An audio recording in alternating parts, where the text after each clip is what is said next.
Na verdade, é um estudo, né? Que foi feito um estudo psicológico em Stanford. E a ideia era estudar a frase que a gente colocou, não sei se tá no YouTube, mas tá no Instagram, que é: o ser humano, ele é mau ou a situação o corrompe? Né? Vamos dizer assim, essa foi assim, é que na verdade, né, o cara que teve a ideia de ter estudo, começou tudo por conta da Segunda Guerra Mundial. Uhum. Do Holocausto e tal. E aí, o que acontece, né? Uma breve história, porque a gente vai falar também desse outro experimento aí, mas o que aconteceu? Depois da Segunda Guerra Mundial, teve um julgamento, né? Onde as pessoas faziam parte do nazismo ali foram julgadas. E a maioria delas dava a justificativa do porquê. Por que uma pessoa agiu de uma forma tão fria com outros seres humanos, enfim. E cometeu atrocidades. E a maioria delas falava assim: eu fiz porque os meus superiores mandavam. E aí teve um estudo que um cara fez, que a gente vai falar sobre ele depois, que ele fez um experimento para saber assim: será que todo mundo que for comandado a fazer vai fazer atrocidade? E ele chegou no consenso que sim. Que sim. E aí depois, né, teve esse experimento de Stanford que ele tava querendo ver até que ponto o poder corrompia e tal. E aí teve o experimento de Stanford. Aquela outra frase também, né, que é conhecer um homem e dê poder a ele. Sim. E aí quem fez esse de Stanford, né, foi o Philip Zimbardo. Ele era psicólogo e professor de uma universidade em Stanford, não era qualquer Zé Ruela. Ele também teve um prêmio Ig Nobel de Psicologia. E um outro prêmio lá de uma fundação de Stanford mesmo. Então, o cara tem duas condecorações aí. Não é qualquer cara que a gente Apesar tá falando. de ter controvérsias, tá? A gente vai chegar nesse ponto, mas não era qualquer um, não. Foi um experimento, assim, real e... Isso. E aí, dada a introdução que a gente já falou, né? Qual que era a hipótese do... Como foi o experimento? Não, qual que era a hipótese, realmente? A hipótese era essa. Era ver como as pessoas... Ver não, né? Ele tinha uma expectativa, né? De que se eu submeter aquela pessoa àquela situação, ela vai reagir daquela forma. Ele só queria realmente comprovar a teoria dele. Então, qual que foi o cenário que ele criou? Ele pegou na época... só ver quando é pra não falar besteira... Foram 24 pessoas que ele selecionou. É que assim, tem que começar como ele selecionou, né? Ele pegou a Universidade de Stanford. Isso. E ele criou um cartaz lá, oferecendo $15 pra pessoa participar. Por dia. Era $15 por dia. Por dia, pra pessoa participar de um experimento de 2 semanas. Isso. E aí, além disso, ele prometia também, a pessoa ia ter ganho profissional, porque ela ia participar de uma coisa. $15 aí é da época, né? Sim. A época que foi oferecido esses $15 era equivalente, pelos cálculos, era equivalente com inflação.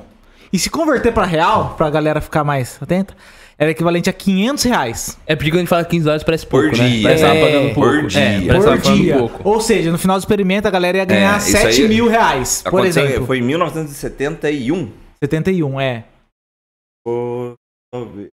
1970. Isso, que é equivalente então, a $100 $15 em 1970 era muita grana. E assim, o que você tava falando que teve lá o anúncio no jornal, né? Só que da galera que se inscreveu, se eu não me engano, foram cerca de 70 e poucos inscritos, ele selecionou 24, por quê? Porque isso era importante pro teste dele também, né? Porque como a ideia dele era ver se a pessoa boa se corrompia, ele fez algum teste pra ver se todas aquelas pessoas, elas tinham antecedentes criminais ou não. Ele fez testes pra ver se a pessoa tinha... alguma aptidão, alguma sensibilidade, fez testes psicológicos das pessoas, e a ideia dele era filtrar realmente os mais calmos, os mais pacientes, os mais... Há controvérsias, mas... Sim, há controvérsias, mas... O que foi divulgado é isso, vamos falar do que foi divulgado. O que ele divulgou como isso. O papel dele, né? Então, desses 70, ele selecionou 24, e os 24 foram divididos em 2 grupos. Tendo grupos de 12 guardas e 12 presidiários, que simularia esse papel, né? Novamente, essa divisão foi bem aleatória. Sim, foi bem aleatória. Foi bem aleatória, tipo, não tinha uma... Essa não teve critério A pessoa nenhum. ela tinha chance tanto de virar guarda quanto isso. era bem aleatório, assim. Os únicos critérios foram pra se tornar 24 entre os 70. Isso. Depois pegou os 24, a divisão foi totalmente aleatória. Exato. E aí um grupo ia interpretar o papel de presidiários e o outro grupo ia interpretar o papel de guardas no sistema prisional. Esse sistema prisional foi um sistema também... Foi um ambiente montado dentro do subsolo da própria Universidade de Stanford. Então foi tudo um ambiente, a princípio, controlado. Sim. Eles criaram mesmo como se fosse um presídio, né? Isso. Foi bem como se fosse um presídio mesmo. A parte visual lá do... E aí eu trouxe aqui, eu não sei se já tinha essa informação, que eram as regras que ele tinha passado pra galera lá. Eu vou até ler, porque isso aqui não tem como eu decorar. Mas as regras eram o seguinte: aos guardas foram entregues bastões de madeiras e uniforme militar com óculos de sol espelhado. O óculos Lembrando que na thumb, o Marcos que é o guarda, viu? E o óculos ele não era à toa também. Era pro guarda poder evitar o contato visual com os prisioneiros. Tudo isso fazia parte do teste psicológico que o cara queria fazer. Os guardas trabalhariam em turnos e eles poderiam voltar pra casa nos horários livres. Porém, no meio do teste, alguns deles se voluntaram a fazer até hora extra sem pagamento. Isso já é um mas fruto... isso aí foi durante a teste. Mas, assim, eram 24 pessoas no total, né? 12 guardas e 12 presidiários. 12, é um pra um. Era um pra um. Isso. Os prisioneiros, eles tinham que se vestir com os roupões lá, sem nada por baixo, chinelo, e tudo isso é feito pra aumentar o desconforto e a desorientação dos caras mesmo. Antes disso, antes disso, tá?